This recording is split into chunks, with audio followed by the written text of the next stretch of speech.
Right, so last week the right to protest once again came under attack, but in the most unprecedented way yet, as the Met Police, some 30 of them, raided a place of worship, turned it upside down, and made 6 arrests amongst those gathered for the crime of daring to plan a protest. We're not allowed to do that anymore, it seems. Keir Starmer doesn't like it. Now, as I said, this was a place of worship, but it seems it's largely okay in this case because who cares if it's a Quaker Meeting House, right? It's not like it was a synagogue or a mosque. You can really imagine the outcry if this was a Jewish place of worship right now, can't you? Those anti-Semitic Met police officers, how dared they? We wouldn't see it, would we? Perhaps that is why the protest group in question, Youth Demand, should have perhaps chosen that as a location instead. But that's hardly the point, is it? This is a massive escalation in the clampdown on peaceful protest, free speech and freedom of expression yet again, as well as an assault on the right to free worship now, but it has also deservedly backfired badly on Starmer in the most hilarious and righteous way, in a show that the British people are not going to put up with his heavy-handed, draconian authoritarianism and his arbitrary shutdowns of anything he doesn't like.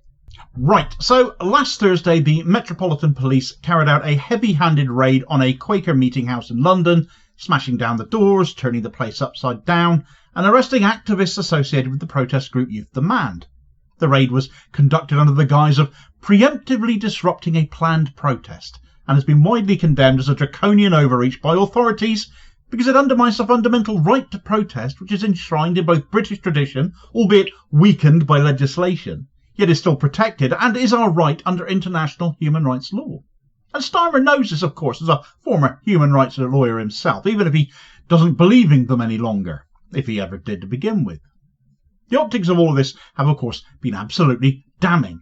A place of worship, for heaven's sake, historically associated with pacifism and social justice as the religious society of friends, better known as the Quakers, they who quake before the Lord, hence the name, are best known for, was violently intruded upon by state forces. As I said, had this been a mosque or a synagogue, you can imagine the outcry, and the backlash would have been immediate and overwhelming. Yet because the target was a Quaker Meeting House, a faith group often overlooked in mainstream discourse, a minor Christian denomination in the grand scheme of things, I suppose you could describe them as, the raid has been met with muted outrage, shall we put it. There has been outcry, you just might not have heard of very much of it. This incident is not an isolated one, though. It's the latest in a whole bunch of crackdowns by police on protests, much of which we have seen during the protests against the Israeli genocide of Gaza that have been happening in cities up and down the country, as a far more high-profile example of police heavy-handedness. It's all part of a broader crackdown on dissent under the Starmer government, which has embraced and expanded upon the authoritarian anti-protest legislation that was introduced by the Tories before them, of course. The right to protest is a cornerstone of our democracy. We cannot call ourselves a democracy if this sort of thing is being clamped down on.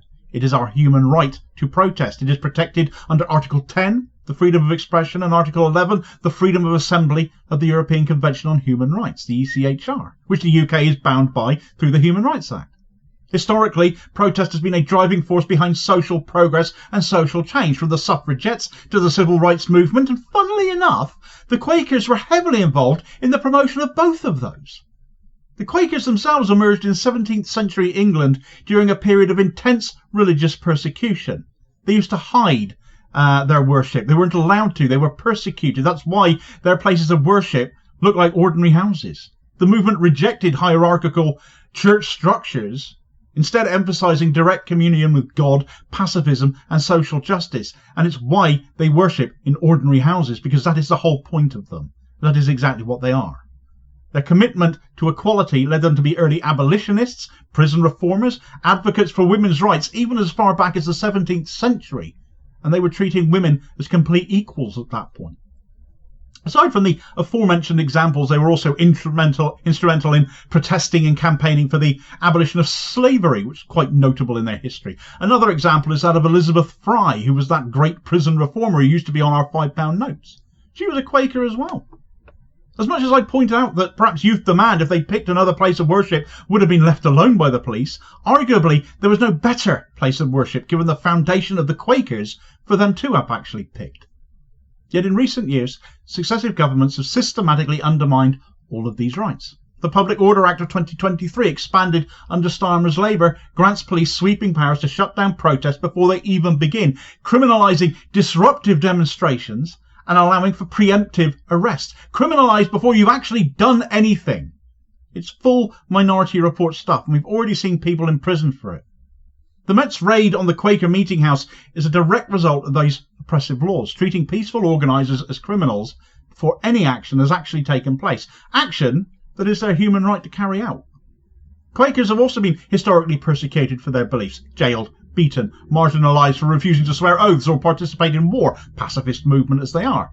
That the Met Police would violently raid one of their meeting houses, spaces dedicated to silent worship and non-violence, makes this act particularly egregious and grotesque.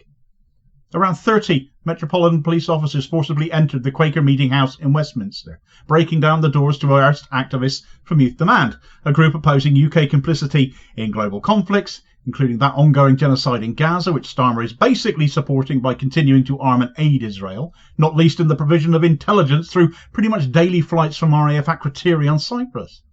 The activists had gathered to plan a protest, but no illegal activity had taken place. Even if they were carrying out their protest, they were doing so peaceably, they still were committing no crime. They hadn't even got that far. They're at the planning stage. They were sat there in a circle, apparently, eating hummus with breadsticks. Vicious weapon, a breadstick in the hands of a protester. Here's hummus in your eye, Rozzers.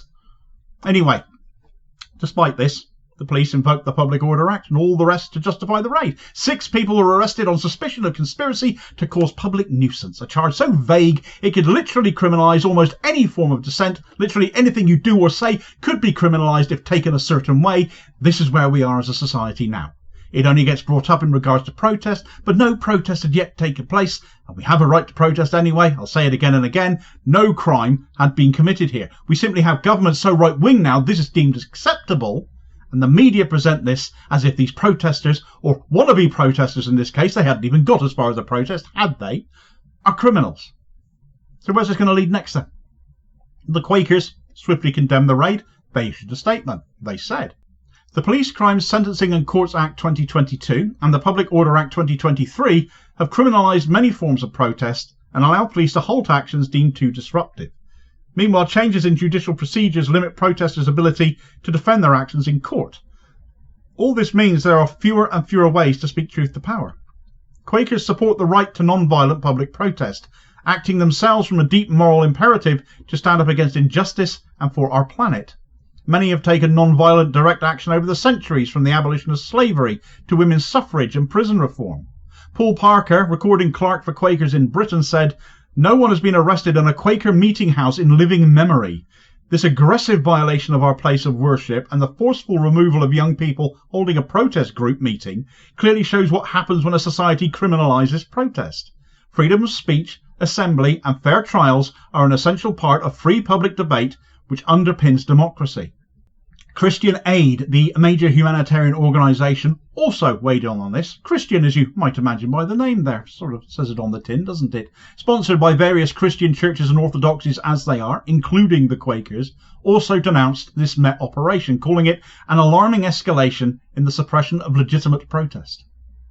But what are the apparent crime of Youth Demand, though? Youth Demand is a group focused on climate justice, anti-war activism and opposing UK complicity in human rights abuses. I really don't think there is a lot there most of us in this country would not agree with, therefore.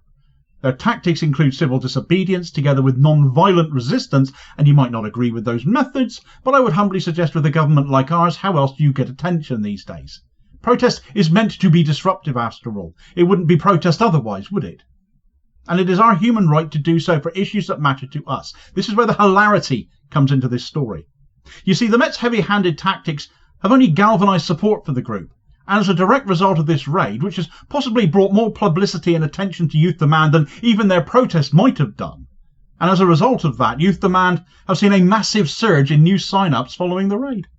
One organiser hit the nail on the head by saying, when the state starts raiding places of worship to stop dissent, you know you're doing something right. Hard to disagree with that, isn't it? And a lot of people signing up to join this group clearly agree. Keir Starmer's Labour government, who conned their way into power by pretending to be a progressive alternative to the Tories, have instead doubled down on anti-protest measures that the Tories introduced, becoming even worse than the Tories themselves were. By continuing the legacy of the Public Order Act and endorsing police crackdowns, instead of abolishing all of this, Starmer has revealed his government's contempt for civil liberties and his own contempt for human rights.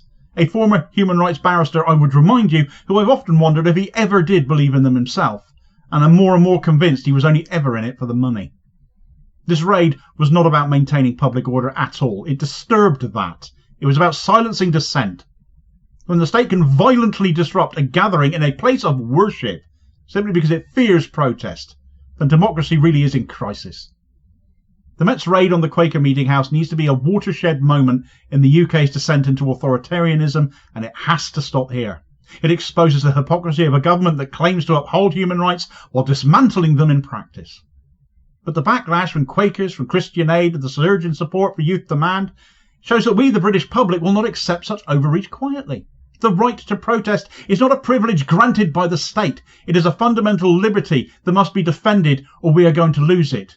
We had to fight for it to get it to begin with. This is literally the state trying that on now. So will we stand by as our freedoms are eroded, or will we demand better, as our youth demands?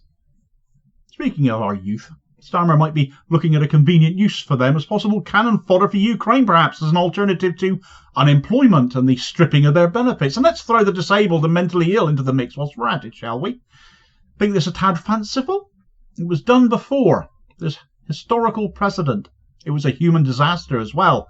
And now Starmer might be looking to repeat it because the parallels are there. And because if anyone is callous and stupid enough to try it, he seems to be. Check out the details of that story in this video recommendation here as your suggested next watch. Please do also hit like, share and subscribe if you haven't done so already, so as to ensure you do not miss out on all new daily content, as well as supporting the channel at the same time, which is very much appreciated. And I'll hopefully catch you on the next vid. Cheers, folks.